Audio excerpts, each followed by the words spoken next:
আপনারা হয়তো জেনেছেন বা শুনেছেন যে পৃথিবীতে একসময় জলপ্লাবন হয়েছিল। আর সে সময় বেঁচে ছিলেন একজন ব্যক্তি, তার নাম হচ্ছে নোহ।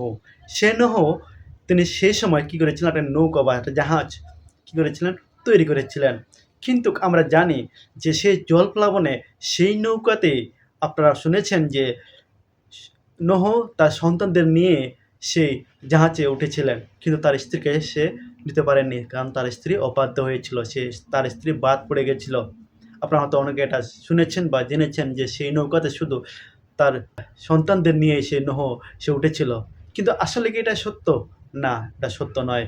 পবিত্র বাইবেল বলে যে নোহ এবং তার স্ত্রী এবং তার ৩ পুত্র এবং তার ৩ পুত্রবধূ নিয়েই কী করেছিলেন? সেই নৌকাতে উঠেছিলেন এবং তারা রক্ষা পেয়েছিলেন। এখানে তার স্ত্রী বাদ পড়েনি।